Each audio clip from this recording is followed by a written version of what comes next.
Salut! Il y a quelques mois, alors que j'étais inscrite en 4e année de médecine en Erasmus dans un endroit pas trop dégueu, et malgré les 3 années précédentes de sueur déjà investie, et bon j'ai finalement décidé d'arrêter médecine. Et oui. Papa, maman, je veux arrêter médecine, je veux faire artiste et youtubeuse.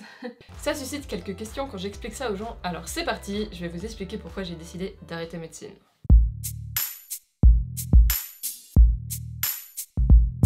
Déjà, première question, c'était pourquoi je voulais faire médecine, quelles étaient mes motivations initiales et sont-elles encore valables? 1. Ça m'intéressait de savoir comment fonctionne le corps humain. Et 2. Pour la moula. Et oui, c'est bien payé. Et attention, je visais un bon salaire, non pas parce que je veux un max de thunes et pouvoir flex devant les gens, mais parce que je me disais que le 50% d'un bon salaire, et ben ça me suffirait pour vivre et avoir du temps pour moi à côté. Faut savoir que j'ai toujours visé la vie la plus quali et tranquille possible, et pour moi ça passe par avoir du temps pour soi, pour penser pour mes amis, pour ma famille, pour s'investir dans les causes qui me tiennent à cœur, et pour tout ça, faut avoir du temps, c'est pour ça que je visais un job à mi-temps. Les gens disent tout le temps, le temps c'est de l'argent, mais moi je pense vraiment l'inverse, l'argent c'est du temps. Si j'ai un assez bon salaire pour couvrir mes dépenses obligatoires en bossant à 50%, je peux disposer du reste de mon temps comme j'en ai envie, voilà. Et troisième raison pour laquelle je me suis chauffée à faire médecine, c'était pour le challenge. En fait, avant l'uni, c'était rare que je fasse plus que le minimum, et n'étant pas une génie tout simplement, en fait, les dernières années, je passais de justesse, et à force d'avoir des notes à la moyenne, j'avais beau savoir que je bossais pas assez, j'avais fini par perdre confiance en moi à ce niveau-là. Et ouais, faire médecine, c'était un pari un peu risqué, mais j'en ressentais l'envie, et heureusement, j'ai pu passer ma première année du premier coup, et je pense que ça m'a un peu aidé à reprendre confiance dans l'intuition que si je voulais, je pouvais. Donc j'ai choisi médecine par 1. Intérêt à comprendre comment fonctionne le corps humain, 2. Pour le bon salaire, et 3. Pour le challenge. Et vous remarquerez peut-être qu'à aucun moment j'ai mentionné un truc du genre parce que je veux faire médecin, à tout hasard, peut-être. Et non, c'est fou, mais je m'étais jamais vraiment projetée plus loin en choisissant ces études, et d'ailleurs, fun fact, je vous jure que c'est vrai. La première fois qu'un prof a dit en cours un truc du style genre quand vous serez médecin, blablabla, dans ma tête je me suis dit mais attends, mais je veux pas faire médecin, moi. Pourquoi t'es en médecine alors? Il serait peut-être temps de te poser la question, ma cocotte. À la fin de la première, le challenge arrivait à sa fin, et j'ai commencé à penser au sens du métier de médecin et à avoir déjà mes premiers doutes quant à ce choix d'études. Quitte à travailler pour la société, j'ai envie de viser un job dans un domaine qui fasse le plus de sens pour moi. Et je me suis rendu compte que pour moi, le métier de médecin, c'était pas forcément ce qui faisait le plus de sens, parce que perso, je trouve mieux d'agir dans la prévention. Prévenir vaut mieux que guérir. C'est bien connu que les politiques de santé publique, de prévention primordiale, sont les plus efficaces. Et ça peut paraître évident, mais ça l'était pas pour moi au début, que en fait la médecine est beaucoup plus axé guérison que prévention. Ou plutôt disons action en aval des maladies une fois que le mal est fait en gros, plutôt qu'en amont pour les prévenir. Et ouais, la prévention ça fait beaucoup plus de sens pour moi. C'est dans la même optique que vouloir agir sur la cause pour guérir plutôt que faire des traitements symptomatiques. Donc des traitements qui agissent sur les symptômes uniquement et pas la cause, c'est pour ça que ça s'appelle symptomatique. Ou vouloir agir contre la corruption plutôt que de vouloir faire de l'aide humanitaire. J'aimerais bien garder un certain regard critique aussi par rapport à Big Pharma. C'est pas un secret, la pharmacologie c'est une industrie qui pèse bien lourd. Oui, bien lourd en effet. Ce qui ne veut pas dire, attention, que je suis contre les médicaments. Ne me mettez pas dans cette catégorie s'il vous plaît. Ni contre l'aide humanitaire d'ailleurs. Mais je pense simplement vraiment qu'il faudrait inverser les ratios d'investissement, guérison vs prévention et court terme vs long terme. Dans le script, j'ai développé à fond cette partie-là, mais je me suis dit que j'allais en faire une vidéo à part entière. Mais en gros, quand on regarde ce qui détermine notre santé, l'accès aux soins représente 20% des déterminants de la santé et les facteurs socio-économiques, eux, représentent 40%. Donc en gros, ta santé dépend beaucoup plus de ton revenu et ton statut socio-économique que l'accès à des soins médicaux. Quand la prof nous avait dit ça, j'étais en mode ouais, pip.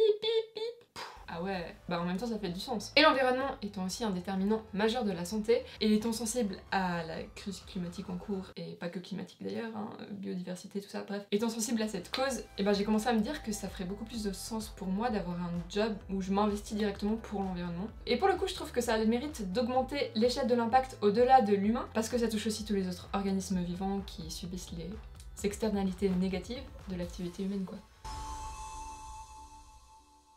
Donc voilà pour le sens, et en ce qui concerne ma motivation salariale pour avoir une quiet life, je commençais gentiment à réaliser que, en fait, pour arriver à l'objectif de mon plan, donc d'exercer en tant qu'indépendante pour pouvoir bosser à 50%, il allait encore falloir finir ces études qui sont pas de tout repos, plus les 5 ans d'assistanat que t'es obligé de faire pour te spécialiser à être indépendant. Généraliste, c'est aussi une spécialité, je te lâche ça au cas où tu savais pas, bref, tout le monde doit y passer. Et ça, ce sont des années connues pour être bien trop. En général à 100%, avec des nuits de garde, des horaires pas foufou, le temps d'interaction avec les patients-patientes de plus en plus limité, la partie administrative qui prend de plus en plus de place, et tout ça sans parler des heures supplémentaires et du nombre de burn-out. J'ai commencé à me dire que en fait médecine c'était peut-être pas le meilleur bail si je voulais être tranquille quoi. Ouais, donc fais des caisses un peu, c'est sympa l'hôpital. On y reste tellement longtemps que ça devient un peu notre deuxième maison. Et du temps pour les enfants, franchement, est-ce que c'est si nécessaire? Ils ont pas besoin de toi au final. Il y a des garde-rimes.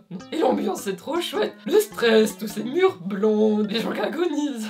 C'est sympa. Les gens qui ont besoin de toi. Mais ça c'est phénoménal comme sensation.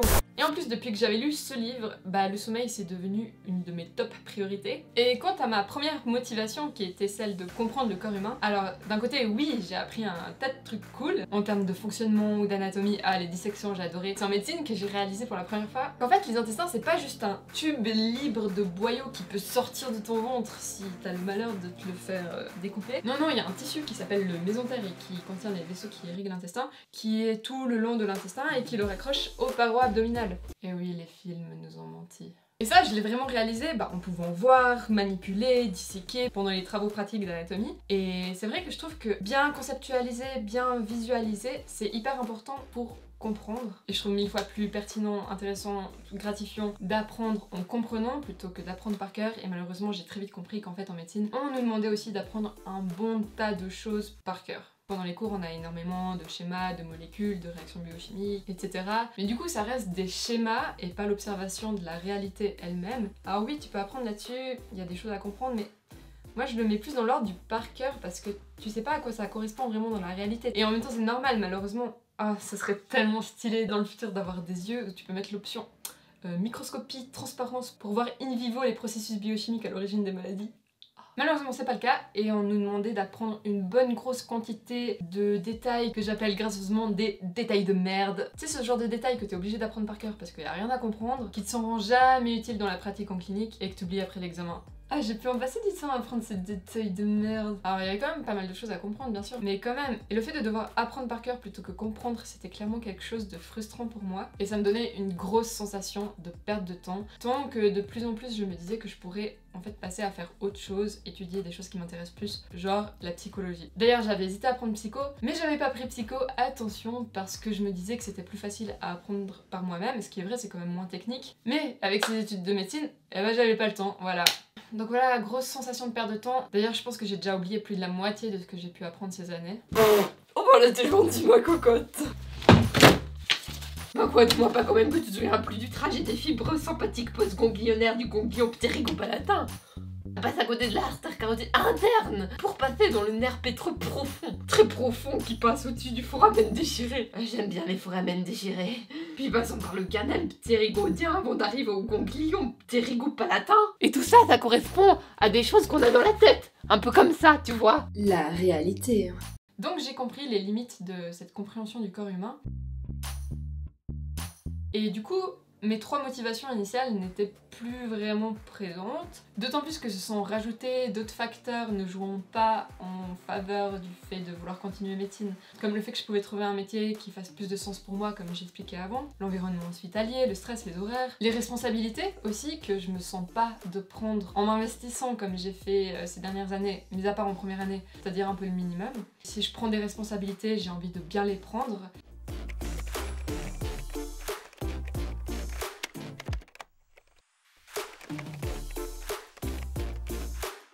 Et d'autant plus en ayant traversé des périodes d'insomnie, bah ça a fait changer un peu mon regard sur les responsabilités. D'ailleurs j'aimerais bien faire une vidéo sur les insomnies, je pense qu'il y a pas mal de choses à dire. Alors un truc que j'aimais pas du tout non plus, c'était tout le côté prestige accordé à cette relation, et le système hiérarchique et le sentiment de supériorité que ça peut créer chez certains individus. Alors ça c'est simple, je crache dessus. Et le pire c'est que c'est fou hein, parce que j'ai beau cracher dessus, je me suis posé honnêtement la question, et je pense vraiment que j'aurais pas fait médecine si c'était un métier mal vu et dégradant. Donc ouais, la valorisation sociale, ça m'avait influencé à faire ce choix. Et ouais, je sais pas, possiblement une quête de reconnaissance, mais ouais, pas ouf quoi. Mais franchement, quand on connaît tout ce jargon, la supériorité est méritée. Ça donne un certain pouvoir. Glycosaminoglycane, synthésion trophoblaste, diadénosine monophosphate cyclique, scatophile, cavoïde, pardon. Viens là que je te fasse un suçon sur ton sternocléidomastoïdien. Ah, y'a de quoi draguer, hein.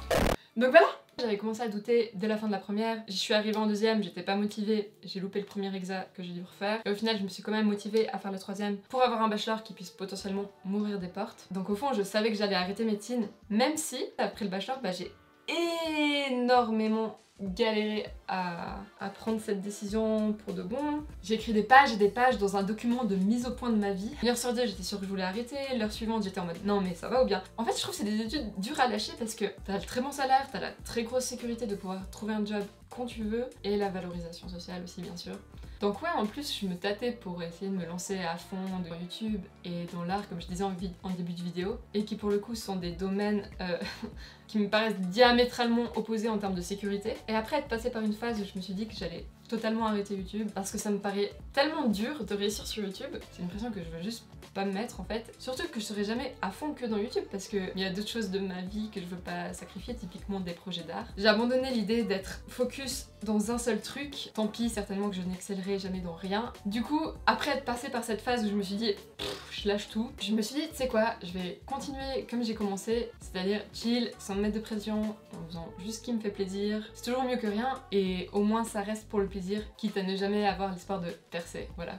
Et là je vais commencer un master en communication que j'aimerais compléter avec un master en durabilité pour communiquer autour de ce thème. Ce serait un job qui certainement paye moins qu'un salaire de médecin mais qui fait plus de sens pour moi, et comme j'aimerais quand même bosser à 50%, et ben j'aurai l'ambition d'essayer de me créer un petit revenu avec mes projets qui pourrait compléter ce premier job à 50% dans l'environnement. YouTube, j'ai pas trop d'espoir, je mise plutôt sur le côté artistique. Mon rêve ce serait d'avoir un jour une boutique en ligne, et là je vais commencer par faire de la sérigraphie, imprimer des trucs sur des t-shirts. Si dans des doutes de réorientation professionnelle, je vous envoie tout mon courage parce que c'est pas facile. Franchement. De toute façon, c'est inévitable. Tout choix implique de se fermer des portes et un certain sacrifice. Et au final, du coup, c'est juste une question de priorité. Je tenais à dire que tout ce que j'ai dit, ce serait certainement pas des éléments déterminants si je ressentais la vocation et vraiment l'envie de faire ce métier. Et du coup, j'aimerais pas freiner des gens qui ressentent cette vocation. Si vous le ressentez, allez-y à fond, vraiment. Donc voilà, on arrive à la fin de cette vidéo. J'espère qu'il y aura eu quelques réflexions qui auront pu vous intéresser. Vous connaissez la chanson si vous voulez me donner de la force. Merci beaucoup si vous le faites. Et je vous dis à bientôt pour la prochaine vidéo, car je vais reprendre les vidéos gentiment, mais sûrement. Bye!